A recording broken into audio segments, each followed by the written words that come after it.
नमो नमः। आप सभी का स्वागत है हमारे YouTube चैनल संस्कृत दीक्षा पर, जिसमें आज हम अध्ययन करेंगे पाश्चात्य काव्य शास्त्र में लॉन्जाइनस का। शुरू करते हैं, छोटा सा वीडियो है। लॉन्जाइनस यह उदात्त के सिद्धांत जनक है। ग्रीक भाषा के शब्द पेरी इप्सुस का अंग्रेजी अनुवाद है सबलाइम। सबलाइम का हिंदी अनुवाद है उदात्त। लॉन्जाइनस का उदात्त सिद्धांत काव्य की आत्मा के विषय में भारतीय और पाश्चात्य विद्वान दोनों ही सदा खोज करते रहे हैं। काव्य की आत्मा के विषय में भारतीय आचार्यों में मतभेद रहा है। आचार्य विश्वनाथ का सिद्धांत इस विषय में अंतिम माना जाता है। उन्होंने अपने ग्रंथ साहित्य दर्पण में कहा है, वाक्यम रसात्मकम काव्यम, अर्थात रसात्मक वाक्य ही काव्य है। वाक्य के लिए यह आवश्यक नहीं है कि वह छोटा हो। आचार्य विश्वनाथ को पूरा ग्रंथ ही वाक्य प्रतीत होता है।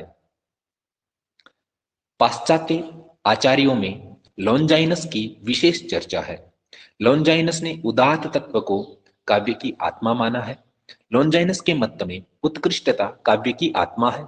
इसी के कारण काव्य हमें आनंद देता है। इसके अर्थात काव्य की आत्मा के लिए यूनान के निवासी आचार्य लॉन्जाइनस ने अंग्रेजी भाषा के शब्द शब्लिमिटी का प्रयोग किया है। इस प्रकार लॉन्जाइनस को लोंगिनुस और उसके द्वारा प्रयोग किए गए शब्द पेरी इप्सुस के लिए अंग्रेजी का शब्द शब्लाइम निश्चित हुआ और इसका हिंदी अनुवाद उदात्त मान्य हुआ। उदात्त संस्कृत भाषा का तत्सम शब्द है। इसका अर्थ वामन शिवराम आपटे के संस्कृत हिंदी शब्दकोश में इस प्रकार है। उदात्त उद धन आ धन दा और त प्रत्यय, अर्थात उद और उपसर्गों के बाद दा धातु से त प्रत्यय होने पर उदात्त शब्द बना है। इसके संस्कृत पर्यायवाची शब्द उच्च और उन्नत है। इसे उदार और वदान्य भी कहा गया है।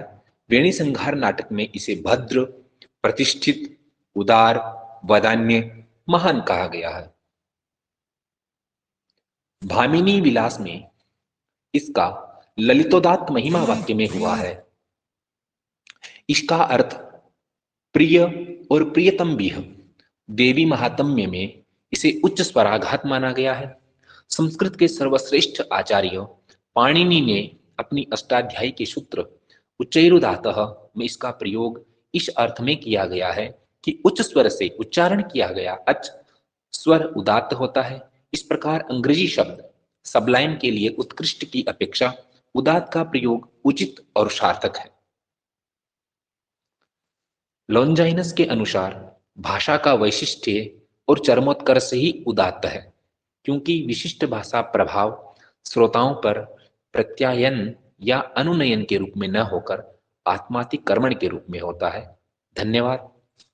मिलते हैं अगले विषय पर, अगले टॉपिक पर।